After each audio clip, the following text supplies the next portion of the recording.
to say this is my very first time hosting SNL.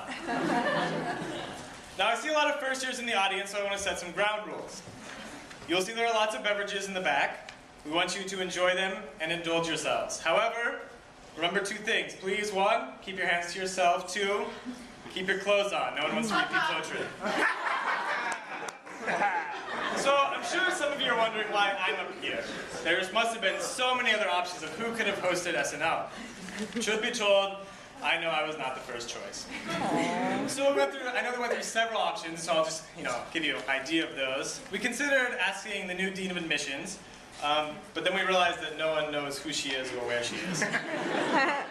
We then thought, well,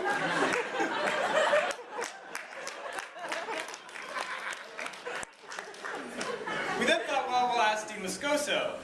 But that idea got nixed because there were several second years who were still bitter that she scheduled a required session on a Friday afternoon before a 3-day weekend. And at that session, we talked about the consequences of a busy schedule. Like having a session scheduled on a Friday afternoon before a 3-day weekend. So we moved on. We considered Dr. Glass, and actually we asked Dr. Glass to come and host our show, but he refused. He said that if we really wanted him to be involved with our class, someone other than Andy would have added him on Facebook.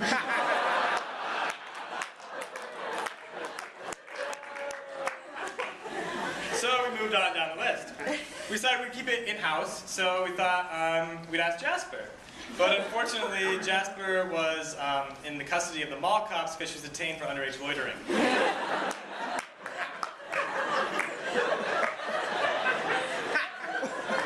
Then we decided to ask Bayan, but accidentally asked Rohan. They were both upset, so neither one of them. Well, okay, we kept going. We asked Ishida, but she's pregnant. Turns out there's no maternity leave in medical school.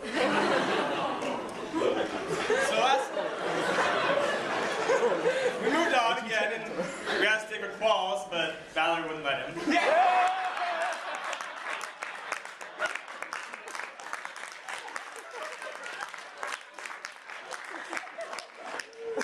So that was a no-go. We decided to ask Andrew Perry. He's a funny guy, and he actually said yes, he was going to come.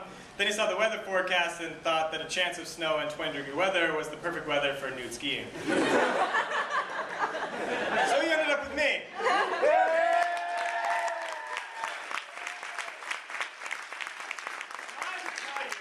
I have not been having the greatest of years. I have been watching lecture and watching lecture. And in January once, I accidentally attended a lecture.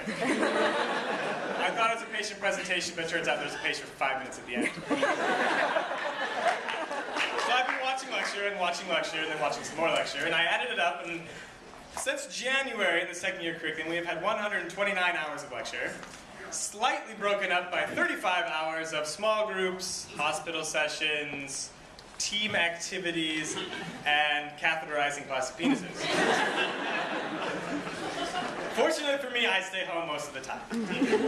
I stay home especially on the days where it is frigid outside. These roads are not plowed.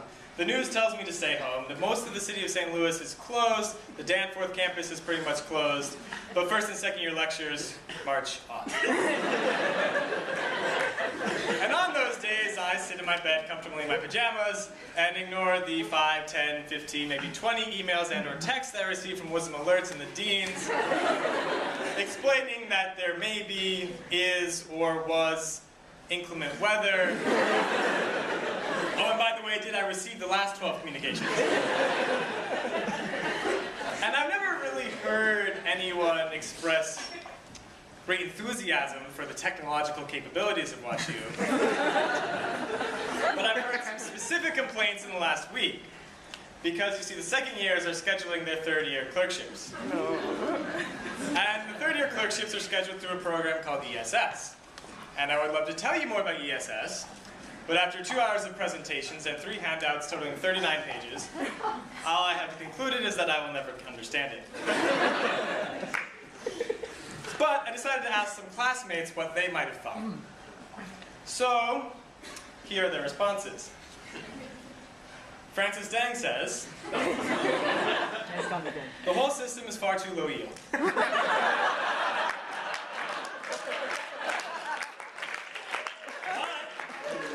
I have outlined a study that could be published in a low to mid-tier educational journal evaluating the effectiveness of the scheduling system compared to the system that prioritizes student activities based on program directors' importance rankings.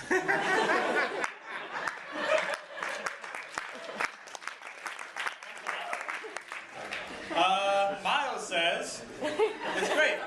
I can stay home, play Call of Duty, and it will schedule this poop for me.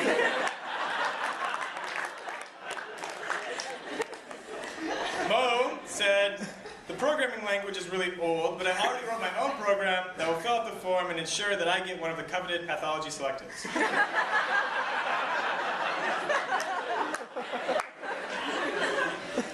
Rohan, and I actually asked Rohan, he said, the system actually isn't unique.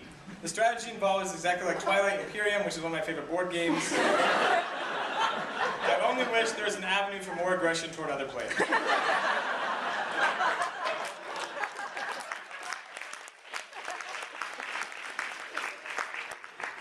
As Paul Gamble, he says, I immediately scrolled to the bottom but couldn't find it. I won't consider anything until I hear back from Demonolo about projected return on investment. Last night I asked Agnes, and Agnes says, the system should really incorporate the Greek alphabet as well. I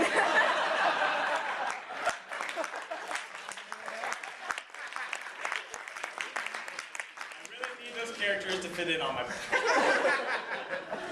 Last, but certainly not least, we asked Dr. Ed Dotson. And he said, well, I'd love to help. Unfortunately, I don't see how it helps me catch a fish. So best of luck, but it's no longer my problem. We've got a great show for you tonight. Dr. Dotson is here.